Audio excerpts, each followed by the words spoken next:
पुराने समय की बात है, जब राजाओं का दबदबा था और महलों में अनोखी कहानियां जन्म लेती थीं। एक ऐसे ही राज्य का जिक्र जहां का राजा अपने साहस और न्यायप्रियता के लिए मशहूर था। लेकिन इस राजा की एक अनोखी बात थी जिसने पूरे राज्य को हैरानी में डाल रखा था। राजा के 10 खास साथी। ये साथी ना मंत्री थे, ना सेनापति, बल्कि थे 10 बंदर। इन बंदरों को राजा ने ऐसा अधिकार दिया था कि वे पूरे राज्य में कहीं भी जा सकते थे। उन पर कोई पाबंदी नहीं थी।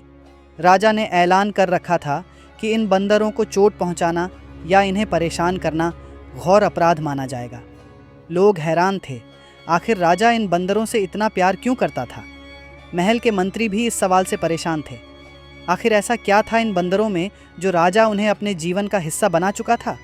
और फिर एक दिन मंत्री ने हिम्मत जुटाकर राजा से यह सवाल पूछ ही लिया। राजा ने एक लंबी सांस ली, उसकी आंखों में भावनाएं छलक पड़ीं और फिर उसने कहा, इन 10 बंदरों ने मेरी जान बचाई है, हर बार अलग अलग तरीके से। इनकी वफादारी और बहादुरी ने मुझे कर्जदार बना दिया। लेकिन यह कहानी यहीं ख़त्म नहीं होती। असली रोमांच तो अब शुरू होता है। आखिर इन बंदरों ने राजा की जान कैसे बचाई, कौन कौन से रहस्य छिपे हैं उनके कारनामों में, और क्यों राजा ने इन बंदरों को अपना सबसे बड़ा रक्षक मान लिया।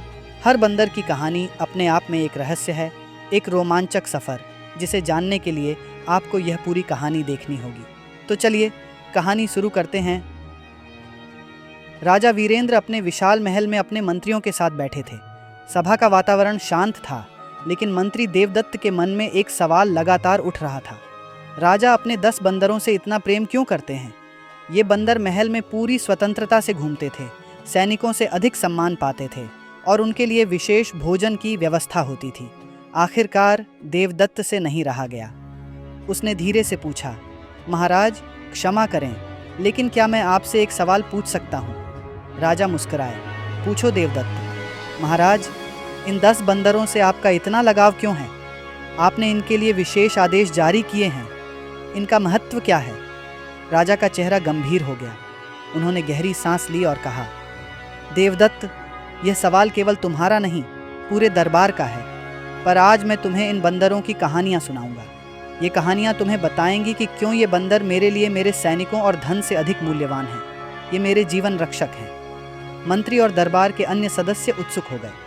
राजा ने अपनी बात को जारी रखते हुए कहा, हर बंदर ने अलग अलग समय पर मेरी जान बचाई है। मैं उनके साहस और बुद्धिमत्ता का कर्जदार हूँ। देवदत्त और बाकी मंत्री उत्सुकता से राजा की ओर देख रहे थे। राजा ने कहा, मैं हर दिन एक कहानी सुनाऊंगा। आज से तुम जानोगे कि क्यों ये बंदर मेरे सबसे प्रिय साथी हैं। सभा में सन्नाटा छा गया। सभी अगले दिन की प्रतीक्षा में थे। अगले दिन राजा ने पहले बंदर की कहानी शुरू की। यह कहानी तब की है जब मैं एक युवा राजा था। एक दिन मैंने जंगल में शिकार पर जाने की योजना बनाई। मेरे साथ मेरे सैनिक और सेवक थे। जब हम जंगल के बीचों बीच पहुंचे तो अचानक इस छोटे बंदर ने मेरी तरफ इशारा किया। ये बहुत तेज़ी से उछल कूद करने लगा और ज़ोर ज़ोर से आवाज़ें निकालने लगा। मैंने सोचा ये बंदर पागल हो गया है, लेकिन तभी मुझे एहसास हुआ कि यह हमें खतरे के बारे में चेतावनी दे रहा था। राजा ने रुके और सभा की ओर देखा। मैंने अपने सैनिकों से जंगल के उस हिस्से को जांचने के लिए कहा।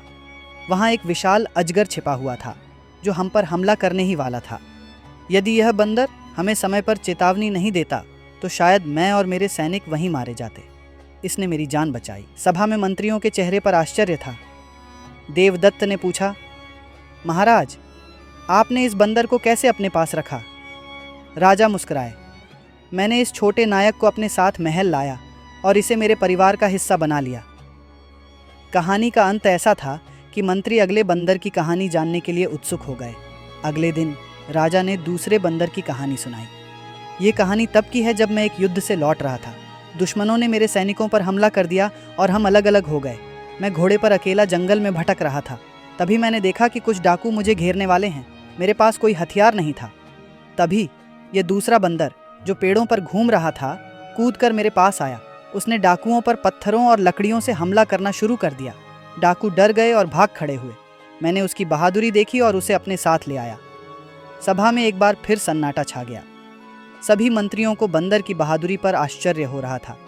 तीसरे दिन राजा ने अगली कहानी शुरू की। एक बार मेरे महल में किसी ने जहर मिलाने की साजिश की। मेरे लिए विशेष मिठाई बनाई गई थी। इस बंदर ने मिठाई की तरफ देखा और ज़ोर ज़ोर से चीखने लगा। उसने मिठाई को सूंघा और बार बार उसे गिराने की कोशिश की। मैंने इसे हल्के में लिया, लेकिन जब मिठाई की जांच की गई तो उसमें जहर मिला।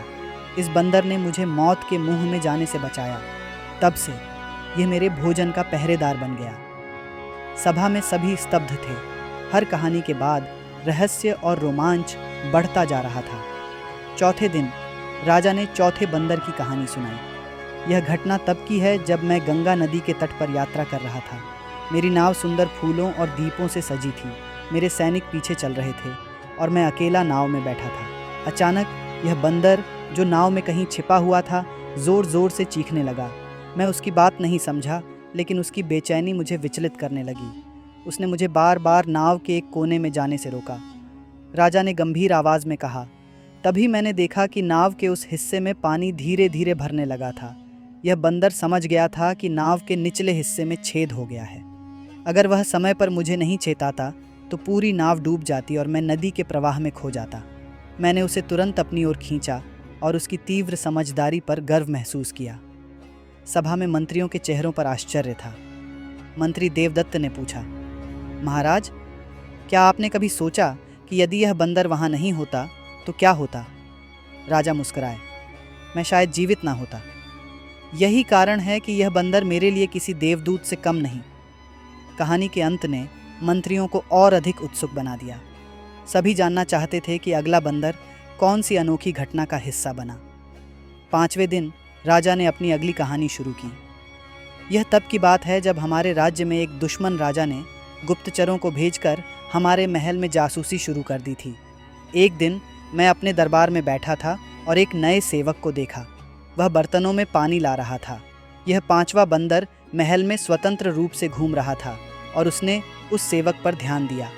अचानक बंदर ने उस सेवक पर छलांग लगाई और उसकी कमर से बंधा एक छोटे से छुपे हुए चाकू को बाहर निकाल लिया। सभा में गहरा सन्नाटा छा गया। राजा ने आगे कहा, उस सेवक की तलाशी ली गई और हमें पता चला कि वह एक गुप्तचर था जो मुझे मारने के लिए भेजा गया था। यह बंदर केवल चतुराई से ही नहीं, बल्कि गहरे विश्वास और सजगता से मुझे बचाने में सफल रहा। मंत्री देवदत्त ने आश्चर्यचकित होकर पूछा, महाराज, आपने इस बंदर को कैसे इनाम दिया? राजा मुस्कुराए, यह बंदर अब मेरे महल के रक्षक के रूप में सम्मानित है। इसकी चौकसी ने मुझे बार बार दुश्मनों से बचाया है। कहानी का अंत ऐसा था कि हर कोई जानना चाहता था कि बाकी के बंदरों ने राजा की जान कैसे बचाई। अगले दिन राजा ने छठे बंदर की कहानी सुनाई। यह तब की बात है जब मैं पहाड़ी इलाकों में अपने राज्य का दौरा कर रहा था। रात हो चुकी थी और घना अंधकार चारों ओर फैला हुआ था। पहाड़ी रास्ते इतने संकरे थे कि जरा सी चूक जानलेवा हो सकती थी। मेरे साथ केवल एक मशाल और मेरा घोड़ा था। यह छठा बंदर हमेशा मेरे साथ रहता था और घोड़े के पीछे बैठा था। राजा ने धीमी आवाज़ में कहा। रास्ते में अचानक मशाल की रोशनी बुझ गई। मैं अंधेरे में फंस गया। यह बंदर मेरी पीठ से कूदकर आगे बढ़ा और चीखने लगा। मैंने उसकी आवाज़ का पीछा किया। जब मैं उसकी आवाज़ के पास पहुंचा तो पाया कि वहां एक पत्थर से घिरा सुरक्षित स्थान था। अगर मैं वहां नहीं रुकता तो मेरा घोड़ा और मैं दोनों गहरी खाई में गिर जाते। सभा में सन्नाटा था। देवदत्त ने पूछा, महाराज, क्या वह बंदर आपको रास्ता दिखाता रहा? राजा ने मुस्कुराते हुए कहा, हाँ, पूरी रात वह बंदर पेड़ों पर उछलता कूदता रहा और हमें सुरक्षित स्थान तक पहुंचाया। उसकी बुद्धिमत्ता ने मेरी जान बचाई। सभा में सभी इस अद्भुत घटना को सुनकर हैरान थे। हर कोई जानना चाहता था कि अगला बंदर कौन सा चमत्कार करेगा। अगले दिन राजा ने 7वें बंदर की कहानी शुरू की। यह घटना तब की है जब मैं युद्ध के बाद एक जंगली क्षेत्र से गुजर रहा था। दुश्मन ने पहले से ही उस क्षेत्र में एक बड़ा जाल बिछा रखा था। जैसे ही मेरा काफिला वहां पहुंचा, यह 7वां बंदर पेड़ों से नीचे उतरा और ज़ोर ज़ोर से शोर मचाने लगा। मैंने पहले इसे नज़रअंदाज किया, लेकिन इसकी हरकतें इतनी अजीब थीं कि मैंने सैनिकों को रोकने का आदेश दिया। तभी इस बंदर ने झाड़ियों की ओर इशारा किया। जब सैनिकों ने झाड़ियाँ हटाईं तो उन्होंने पाया कि ज़मीन में गहरी खाई खोदी गई थी और उसे पत्तों और मिट्टी से ढका गया था। यह दुश्मनों का जाल था। राजा ने भावुक होकर कहा, अगर यह बंदर समय पर हमें सचेत नहीं करता तो मेरा पूरा काफिला उस खाई में गिर जाता। यह बंदर न केवल चतुर था, बल्कि इसे हमारे जीवन का पूरा ख्याल था। सभा में मंत्री देवदत्त ने कहा, महाराज, इन बंदरों में ऐसा क्या है जो इन्हें साधारण जानवरों से अलग बनाता है? राजा ने गर्व से कहा, ये मेरी सेना नहीं बल्कि मेरी रक्षा करने वाले देवदूत हैं। 9वें दिन राजा ने 8वें बंदर की कहानी सुनाई। ये घटना तब की है जब मैं बीमार पड़ा था। मेरे राज्य के वैद्य भी मेरी बीमारी का इलाज नहीं ढूंढ पाए। उस समय यह बंदर जंगल से किसी जड़ी बूटी को लेकर आया। वह जड़ी बूटी मेरी सेहत के लिए वरदान साबित हुई। वैद्य भी हैरान रह गए कि इसे वह बूटी कहाँ से मिली। राजा ने गहरी सांस लेते हुए कहा, यह बंदर जंगलों का स्वामी है। इसे प्रकृति की हर भाषा समझ आती है। उस दिन इसकी बुद्धिमत्ता और प्रकृति के ज्ञान ने मेरी जान बचाई। मैंने इसे अपने जीवन का संरक्षक मान लिया। सभा में सन्नाटा छा गया। मंत्री और दरबारी इस बंदर की अद्भुत क्षमता को सुनकर अचंभित रह गए। 10वें दिन राजा ने 9वें बंदर की कहानी सुनाई। यह घटना उस समय की है जब मैं एक गुफा में छिपा हुआ था। दुश्मन मेरी तलाश कर रहे थे। गुफा के पास कई सिपाही गश्त कर रहे थे। यह 9वां बंदर मेरे साथ था। राजा ने कहा, जब दुश्मन गुफा के पास पहुंचे तो यह बंदर उनकी ओर गया और ऐसी हरकतें करने लगा जैसे यह गुफा खाली हो। दुश्मनों ने इसे नज़रअंदाज किया और चले गए। इसके धैर्य और चतुराई ने मेरी जान बचाई। अगर यह बंदर वहाँ नहीं होता तो शायद मैं पकड़ा जाता। सभा में हर कोई राजा की कहानी सुनकर दंग था। अंतिम दिन राजा ने 10वें बंदर की कहानी सुनाई। यह बंदर तब मेरे जीवन में आया जब मैं अपने सबसे बुरे दौर से गुजर रहा था। मेरा राज्य खतरे में था और मैं मानसिक रूप से टूट चुका था। इस बंदर ने मेरे साथ समय बिताया, मुझे अकेलेपन से बाहर निकाला और मुझे यह महसूस कराया कि मैं हार नहीं सकता। इसके खेल, शरारतों और स्नेह ने मुझे फिर से जीवन में सक्रिय कर दिया। यह मेरे लिए केवल एक बंदर नहीं बल्कि मेरा सच्चा मित्र बन गया। सभा में राजा ने सभी बंदरों को अपने पास बुलाया। ये 10 बंदर केवल जानवर नहीं बल्कि मेरे जीवन के अनमोल रक्षक हैं। मैं इनका सम्मान करता हूँ क्योंकि इन्होंने बार बार मेरी रक्षा की है। यह कहानी केवल राजा और उसके 10 बंदरों की वफादारी और बहादुरी की दास्तान नहीं है, बल्कि यह एक सीख है कि असली रक्षक वही होता है जो बिना किसी स्वार्थ के आपके साथ खड़ा रहता है। इन बंदरों ने दिखाया कि विश्वास और निष्ठा का रिश्ता किसी भी सीमा से परे होता है। राजा का इन बंदरों से प्रेम केवल उनकी जान बचाने का कर्ज नहीं था, बल्कि यह उस भरोसे का सम्मान था जो उन्होंने हर संकट में साबित किया। हमारी ज़िंदगी में भी कई बार ऐसे लोग या साथी होते हैं जो हमें कठिनाइयों से बचाते हैं, हमारा सहारा बनते हैं। ये कहानी हमें सिखाती है कि हमें ऐसे साथियों का सम्मान करना चाहिए, चाहे वे इंसान हों या जानवर। याद रखें, सच्चा रिश्ता ताकत और पहचान से नहीं बल्कि भरोसे और वफादारी से बनता है। दोस्तों, अगर आपको ये कहानी पसंद आई हो तो चैनल को सब्सक्राइब और वीडियो को शेयर करना बिल्कुल ना भूलें।